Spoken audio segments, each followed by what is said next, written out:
आज लक्ष्मी पूजनाचा दिवस आहे। जिथे धन आणि विद्या एकत्र नांदते त्याच घरात समृद्धी येते। शांतपणे आज पूजा करून घ्या। आत्ता वादविवाद नकोत।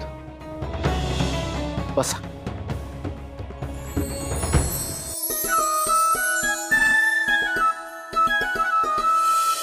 आनंदाची दिवाळी घरी बोलवा वनमाळी। आनंदाची दिवाळी घरी बोलवा वनमाळी। घालते मी रांगोळी गोविंद गोविंद गोविंद गोविंद।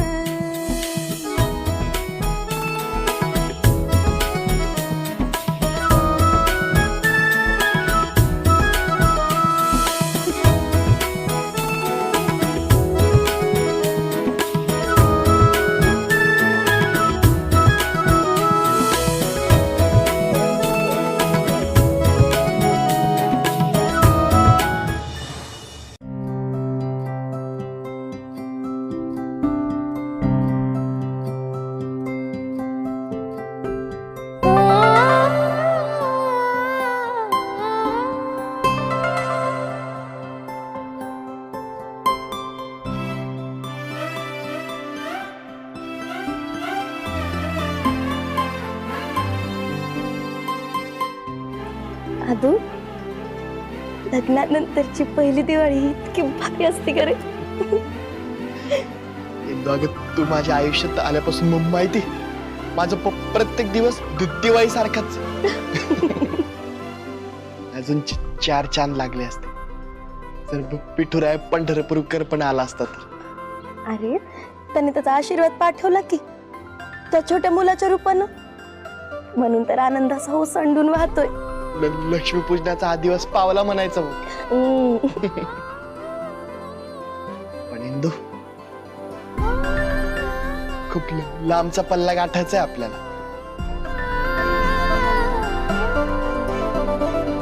तू कायम असाच माझ्या पाठीशी उभा राहा, मग तोही पल्ला गाठू आपण। पण इंदू, अजून आपलं स्वप्न पूर्ण झालेलं नाही, तेव्हासाठी पण थोडा आनंद वाचून ठेव। अरे तेव्हा तर डबल आनंद होईल, तू काळजी करू नकोस। त्या शाळेसाठी किती मेहनत घेतेस का तू? तू होतास म्हणून। अरे आदू, ज्या गावात आपण वाढलो मोठे झालो त्या गावाच्या उज्ज्वल भविष्याच्या दिशेनं आपण दोघं एकत्र पुढे जातोय, गावासाठी धडपडतोय। दिवाळीतल्या दिव्यासारखी रोषणाई आणते बघ तू मुलांच्या आयुष्यात। मी नाही रे, आपण। पण मग मास्तरीन बाई, हे सगळं भारी बोलतेस तू, पण आपल्याला वास्तवाचं पण ध्यान ठेवायचंय।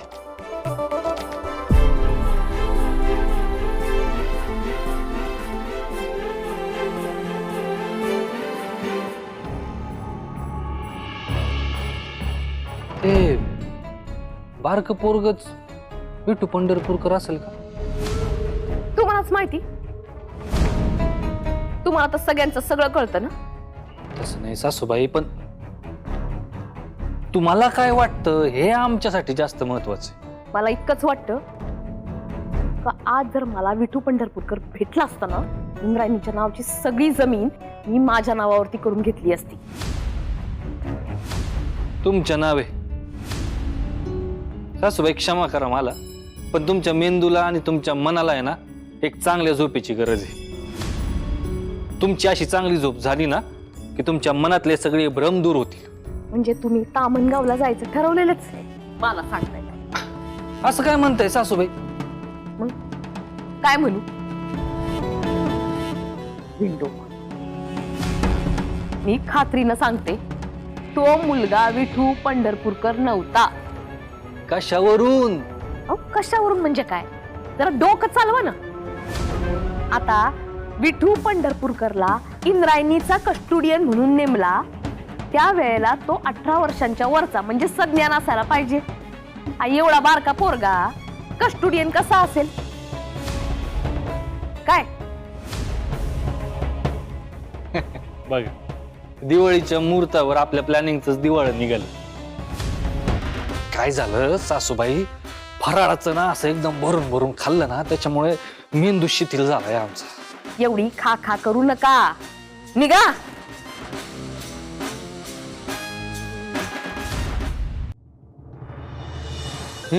मग पोरांनो मला सांगा, आज दिवाळीचा कुठला दिवस आहे? दिवाळीचा पाडवा, बलिप्रतिपदा, 3.5 मूर्तांपैकी एक. बरोबर. तर असा आजचा हा चांगला दिवस. तर चांगल्या मुहूर्तावर आपण सगळ्यांनी चांगली कामं केली पाहिजे. पण व्यंकू आजोबा, कालच तर मंदिरामागची जागा साफ केली, तण काढलं, मग आज काय काम करायचं? आजची गोष्ट जरा वेगळी आहे बर का. आजचा असा आहे की तुम्ही सगळ्यांनी मिळून मी जे तुम्हाला सांगेन ती गोष्ट मला द्यायची. त्यानंतर तुम्हाला सगळ्यांना मी एक एक गंमत देणार आहे. व्यंकू आजोबा, पाहिजे तर कान पिळा, पण दिवाळीचं फराळ नको. 2 दिवसापासून दिवस रात्र तेच खातोय. राया, व्यंकू महाराज गोष्ट मागताय. महाराज, आम्ही लहान मुलं आहे, पण आम्ही तुम्हाला कसं काय देणार? अरे बाळा, तुम्ही लहान आहात म्हणूनच ती गोष्ट मला तुम्ही देऊ शकाल. आणि खरं सांगू का, तुम्हीच मला ती गोष्ट सगळ्यात जास्त देऊ शकाल.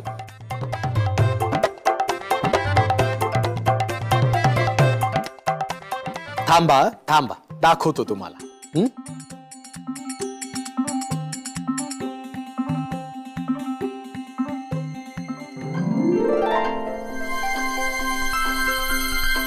तर पोरांनो, हा माझ्याकडे असलेला वाचन फराळ आहे. आणि या फराळाची गंमत अशी आहे की हा कधीही संपत नाही. चला घ्या.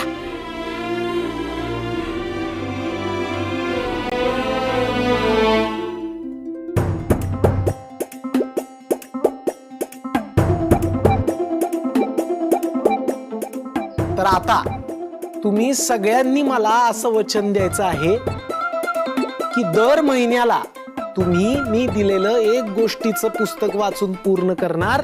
आणि त्यानंतर तुम्ही वाचलेल्या पुस्तकातली एक गोष्ट तुम्ही सगळ्यांनी मिळून मला दर महिन्याला सांगायची आहे. पण व्यंकू आजोबा, मोठ्यांनी लहानांना गोष्टी सांगायच्या असतात, लहानांनी नाही. अरे पण मग तेच तर बदलायचं आहे ना आता मला आता तुमच्या सगळ्यांकडून गोष्टी ऐकायच्या आहेत.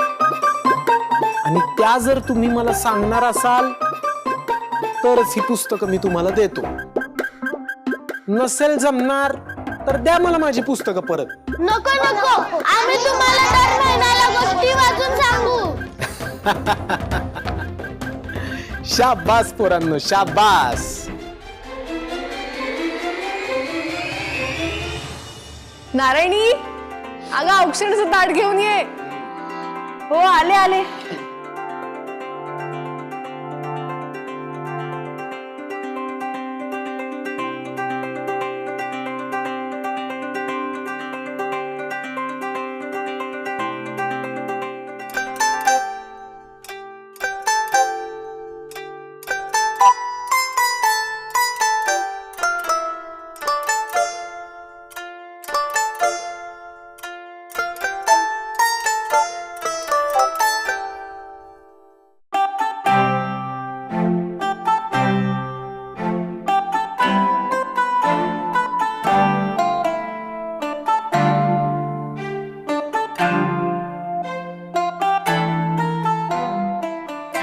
काय हे, मानाची सुपारी दिली असते तरी चाललं असतं.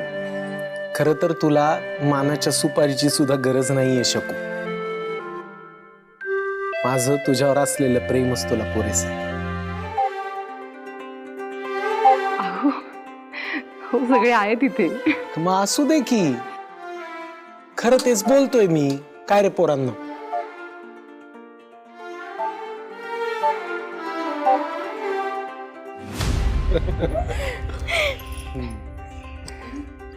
चला या.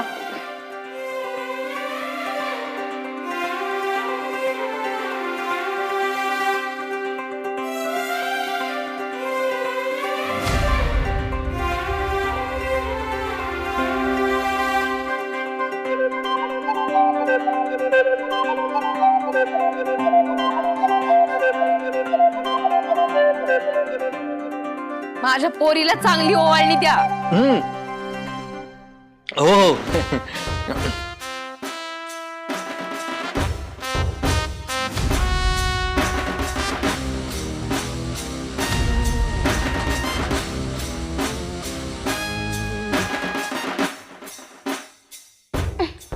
आई मला कोण ओळखणार? बाळा, आधी तू स्वतःचं नाक स्वतः पुसायला शिक, मग तुला कोण ओवाळेल हे मी सांगते. हा इंदू, आदू या.